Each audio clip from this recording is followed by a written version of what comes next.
It was a quiet afternoon when everything I thought I knew about my life fell apart. My name is Mark, and for 10 years, I believed I was living in a stable, happy marriage with my wife, Sarah. We didn't have kids, but we had a life filled with shared dreams, vacations, and long evenings spent talking about everything and nothing. At least, that's what I thought. That day, I decided to leave work early. It wasn't something I usually did, but I wanted to surprise Sarah with her favorite flowers and take her out for coffee at her favorite cafe. She had been distant lately, claiming she was overwhelmed with work and needed space to clear her head. I chalked it up to stress. Her job as an interior designer could be demanding.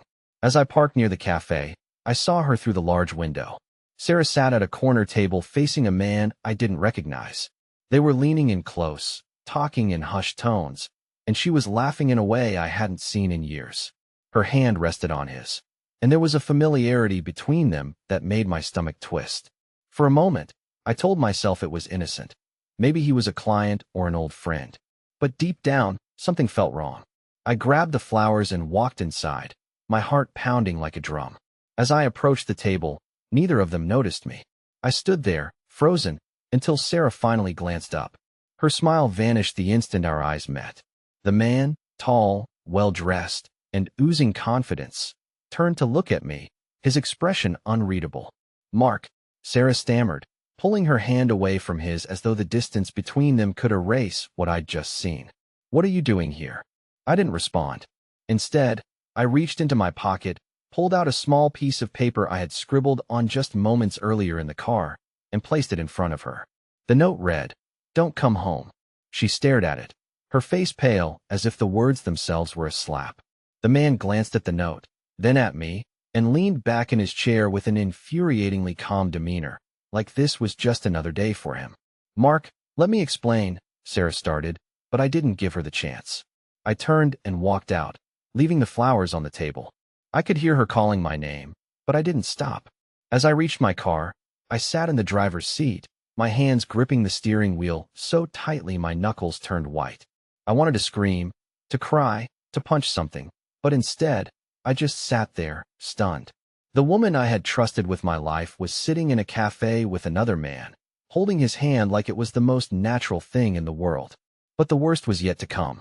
That night, Sarah did come home despite my note, and what she did next left me questioning everything about the life we had built together. Sarah walked through the front door that evening as if nothing had happened. She wasn't carrying the note, nor did she look upset or apologetic. Instead, she looked composed, as though she had spent hours rehearsing whatever she was about to say. I was sitting on the couch in the living room, staring blankly at the TV that wasn't even on. My mind was racing, playing back every detail of what I'd seen at the cafe. The way she laughed, the way she touched his hand. It was as if I'd been staring at a stranger who just happened to look like my wife. "Mark," she said, dropping her purse on the chair near the door. "We need to talk." I didn't move. I didn't even look at her. "You think," she sighed, walking closer and sitting down on the edge of the couch.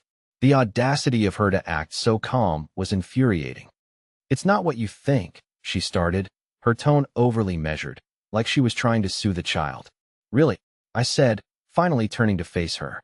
"Because what I think is that my wife was on a date with another man this afternoon, holding his hand and laughing like she hasn't laughed with me in years. So if it's not that, please enlighten me, Sarah." She flinched slightly at my tone, but didn't falter. "He's just a friend. We were talking about work, that's all it was." I let out a bitter laugh, standing up and pacing the room. "A friend? You don't hold hands with friends, Sarah. You don't look at them like they hung the moon. You don't act like you're falling in love with them right in the middle of a cafe where your husband could walk in at any moment." Her calm facade cracked for a split second, and I saw it.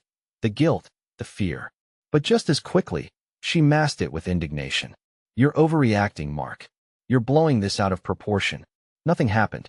Don't lie to me," I shouted, my voice echoing through the room. "I saw you, Sarah. I saw everything. Don't stand there and insult my intelligence."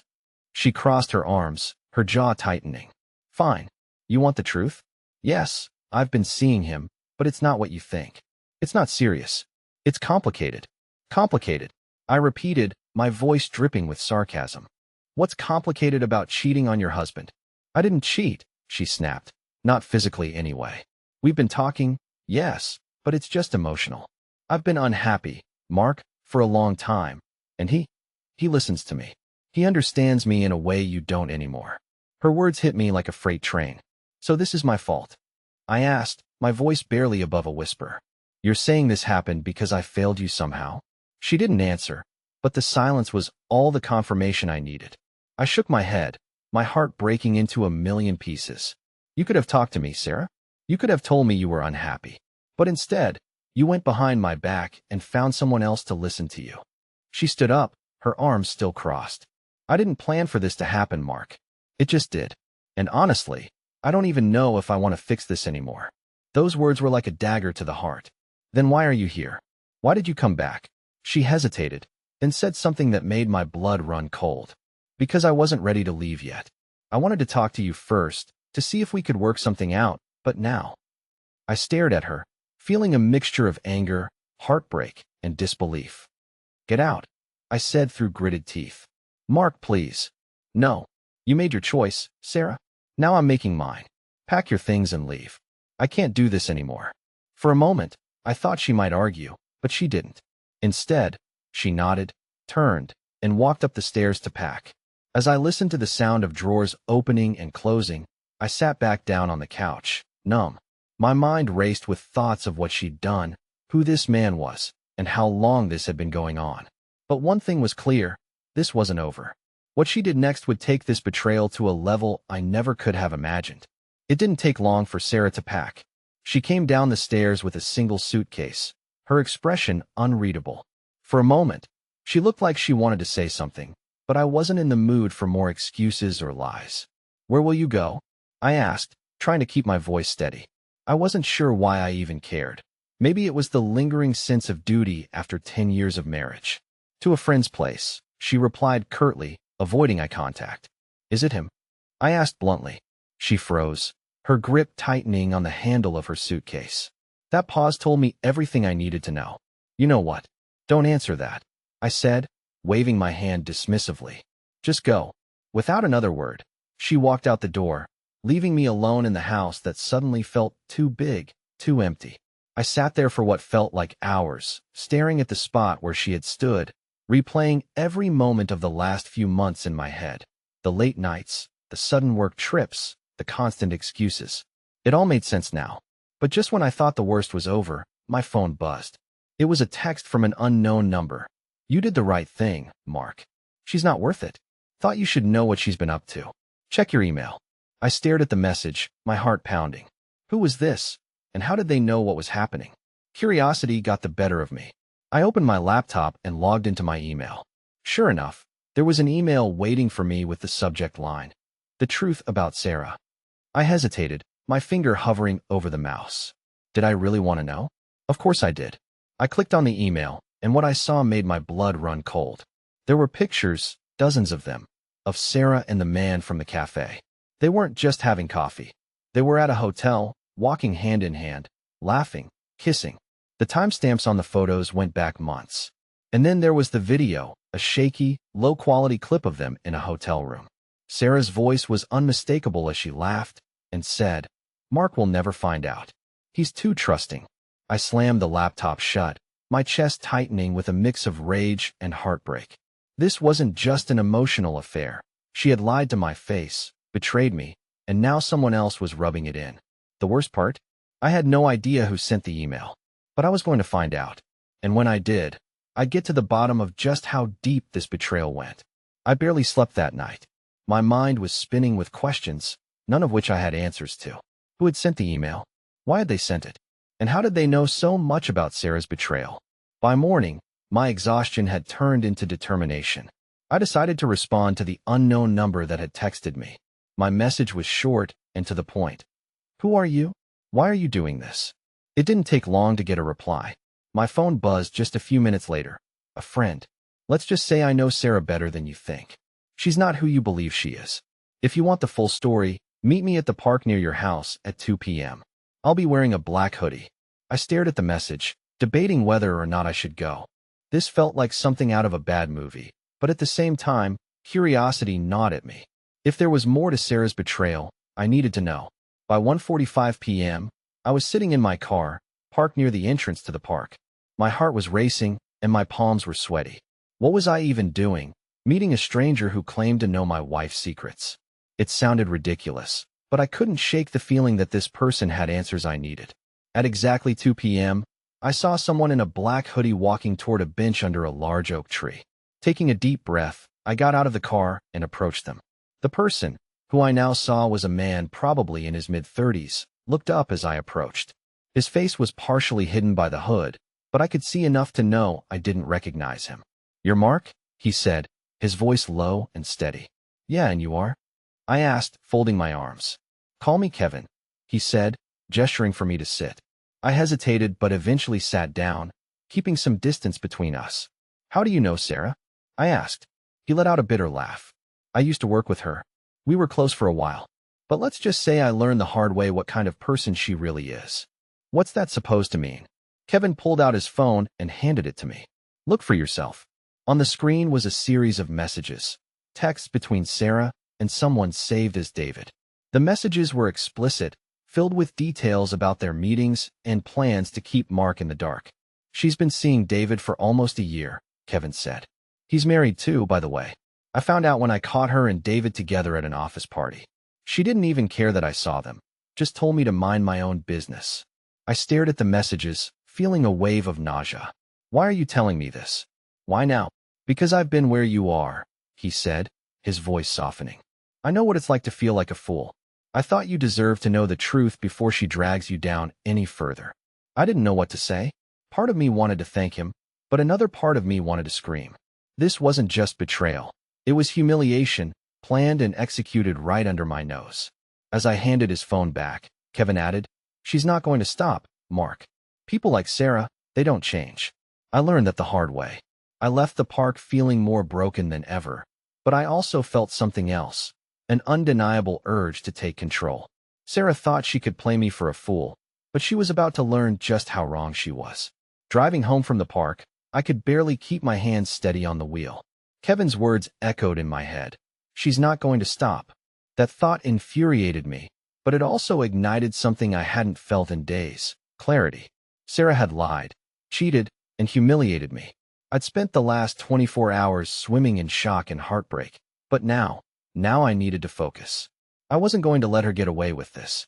When I got home, I immediately grabbed my laptop and started digging. Kevin had mentioned David's name, and it wasn't long before I found him on social media. David was everything I wasn't: polished, charming, and from the looks of his family photos, completely fake. He had a wife, 2 kids, and a big house in the suburbs. The thought of him sitting at my table, stealing my wife while playing the perfect family man, made my blood boil. I saved screenshots of his posts, his work profile, and anything else I could find. I didn't have a full plan yet, but I wanted to be prepared. Sarah and David thought they were untouchable. I was about to prove them wrong. As I stared at the screen, my phone buzzed. It was a message from Sarah. "I need to pick up the rest of my things tomorrow. Will you be home?" Her audacity was unbelievable. She'd barely left, and now she wanted to waltz back in like it was no big deal. My fingers hovered over the keyboard before I finally replied, "I'll be here. Come at 5. The next day, I spent hours preparing for her arrival. I printed the photos and texts Kevin had shown me and placed them neatly on the dining room table. I also printed screenshots of David's family photos, just to drive the point home. At exactly 5 p.m., Sarah walked in. She was dressed impeccably, as always, her expression a mix of guilt and annoyance. "I'm just here to grab my stuff," she said curtly, heading toward the stairs. "Not so fast," I said, stepping in front of her. "We need to talk." She rolled her eyes. "Mark, we've already been through this. I told you." "No, you listen this time," I snapped, cutting her off. I pointed to the dining table. "Sit down." Her eyes flicked to the table, and I saw her face pale when she noticed the pile of papers. Slowly, she sat, her hands fidgeting in her lap. "What is this?" she asked, though I could tell she already knew. "This," I said, spreading the papers out in front of her, "is everything. The texts, the photos, the hotel visits. David's life, his wife, his kids. You thought I was too blind to figure it out, but guess what? I know everything now, Sarah." She stared at the evidence, her mouth opening and closing like a fish gasping for air. "Mark, I can explain," No. I slammed my hand on the table, making her jump. You've done enough talking. Now it's my turn. I took a deep breath, trying to steady my voice. You lied to me. You cheated, and you didn't even have the decency to hide it. You sat there laughing at me, thinking I'd never find out. Well, guess what? I did. And now you're going to face the consequences. Her composure cracked, and for the first time, I saw a real panic in her eyes. What do you mean? What are you going to do? I leaned in close, my voice low and firm. I'm not going to hurt you, Sarah. But I'm also not going to let you walk away from this unscathed. You've destroyed our marriage, humiliated me, and lied to my face. I hope it was worth it. She didn't respond, her eyes darting between the papers and my face. For once, Sarah had nothing to say. As she gathered her things and left the house for the last time, I watched her go, feeling a strange mix of anger, relief, and emptiness. But I knew this wasn't the end. Sarah and David had built their lies on my back. Now it was my turn to dismantle them, piece by piece. The silence in the house after Sarah left was deafening. For the first time in years, I was truly alone. But rather than wallow in the emptiness, I focused on what came next. Sarah and David thought they could move on without consequences. That wasn't going to happen. I couldn't let them get away with this, not after what they'd done. The first step was simple. I drafted an email to David's wife, Emily. It was brief, but clear. I attached screenshots of the texts and photos, along with a message. I thought you deserved to know the truth about your husband. If you'd like to talk, let me know. I hesitated before hitting send, wondering if I was crossing a line. But then I remembered Sarah laughing in that cafe, dismissing me like I was nothing. I clicked send and felt a strange sense of satisfaction. The next morning, I got a response. Emily wanted to meet.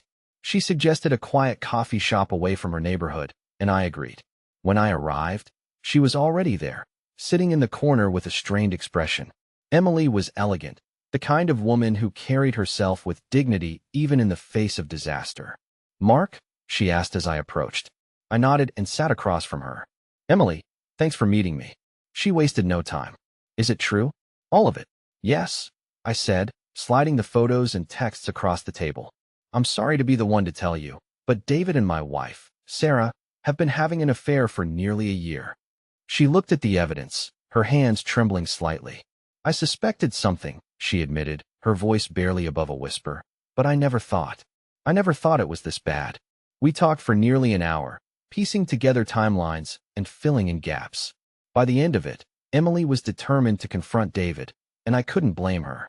As we parted ways, she turned to me and said, "They've underestimated us, Mark. Let's show them they were wrong."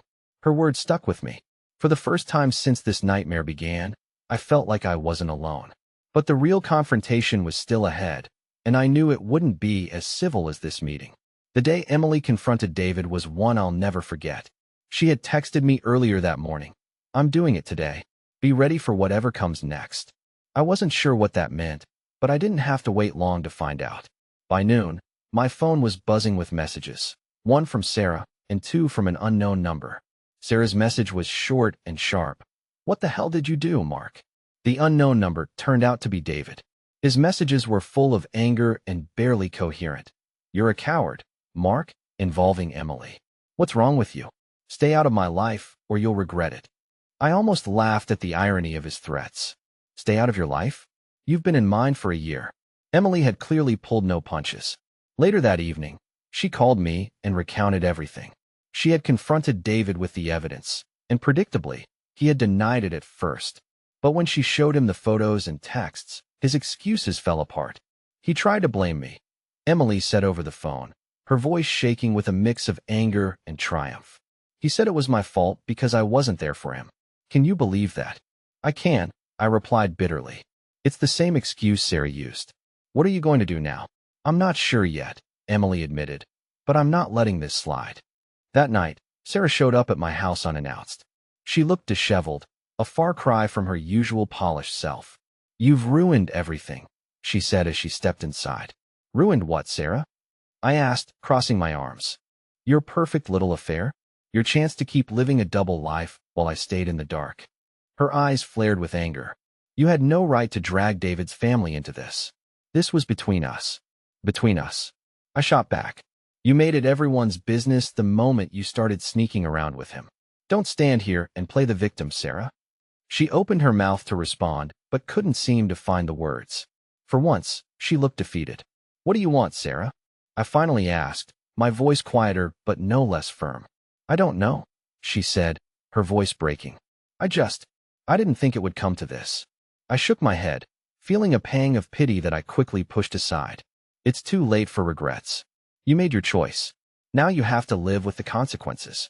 She stared at me for a long moment, then turned and walked out without another word.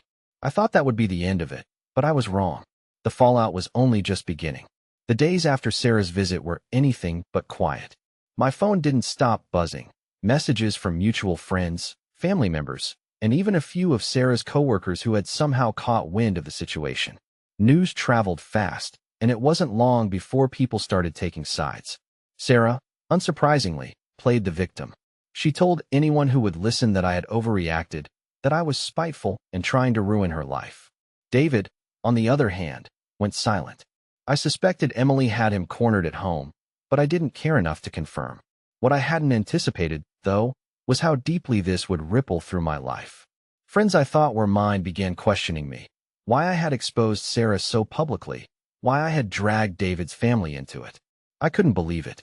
One of our mutual friends, Jessica, called me one evening. Mark, I just heard about everything. Are you okay? I hesitated. Jessica and Sarah had been friends for years, and I wasn't sure if I could trust her. But I decided to be honest. Honestly, no, Jessica, I'm not okay. Sarah cheated on me, lied to me, and humiliated me, and now I'm the bad guy for exposing it. Jessica sighed. Look, I'm not saying what she did was right, but maybe you could have handled it differently. People are talking, Mark. You've made things messy. Her words stung, but I forced myself to stay calm. Messy, Jessica? She betrayed me. What did you expect me to do? Just sit quietly and let her walk all over me. Jessica was silent for a moment before saying, I don't know. It's complicated. It's not complicated, I replied, my voice cold. She made her choice. Now she gets to live with the fallout. The call ended shortly after, leaving me angrier than ever. It seemed like everyone wanted to avoid the hard truth, that Sarah and David were the villains in this story, not me. But amidst all the chaos, there was one moment of clarity. Emily called me again, her tone more determined than before. Mark, she said, I think it's time we take this further. What do you mean? I asked, unsure of where she was going. I've spoken to a lawyer, she said. And if you're willing, I think we should both file formal complaints against them. David's job has a strict policy about workplace affairs. If we go through with this, he could lose his position, and Sarah might face consequences too. I paused, letting her words sink in. It felt drastic, but at the same time, they had crossed every boundary imaginable. Let's do it, I said finally. It's time they faced the full weight of what they've done. As I hung up the phone, I realized that the road ahead wouldn't be easy, but for the first time in weeks, I felt like I was finally taking control of my life again. The fallout wasn't over yet. If anything, it was just beginning. A week after agreeing to Emily's plan, the wheels were in motion. We both filed formal complaints against David and Sarah. Emily had collected enough evidence from David's phone and work emails to back up our claims, while I provided additional documentation. It wasn't just about revenge anymore. It was about accountability. The fallout was immediate. David's company launched an internal investigation, and within days, he was placed on leave. Sarah, whose work often overlapped with David's, was also questioned. Their so-called discreet affair had been anything but. Word spread quickly among their colleagues, and their reputations began to crumble. Sarah called me several times during the investigation, but I didn't pick up. She left voicemails filled with a mix of anger, regret, and desperate pleas. Mark, you've made your point. Stop this now, please. We can fix this. But there was nothing left to fix. Emily and I kept in touch throughout the process. She was a fierce ally, and I admired her strength. For the first time in weeks, I felt like I wasn't fighting this battle alone. By the end of the month, the results were clear. David was fired for violating company policy, and Sarah's contract with her firm wasn't renewed. Both of them had burned bridges they couldn't rebuild. With the dust finally settling, I started to focus on rebuilding my life. The house, once filled with painful memories, began to feel like mine again. I redecorated, removing any trace of Sarah's presence. It was cathartic, like shedding an old skin. One evening, as I was unpacking a box of old photos, I came across one from our wedding day. Sarah looked radiant, and I remembered how happy I'd been in that moment. It was a bittersweet reminder of what I thought we had. I didn't hate her anymore, not entirely. The anger had faded, replaced by a quiet acceptance. She made her choices, and I made mine. As for Emily, she became an unexpected friend. We met for coffee occasionally, sharing updates and reflecting on everything that had happened. She was moving forward too, focusing on her kids and her own sense of closure. One day, she said something that stuck with me. "You can't let this define you, Mark. It's part of your story, but it's not the whole book." She was right. Life wasn't perfect, but it was mine again, and for the first time in a long time, I felt free.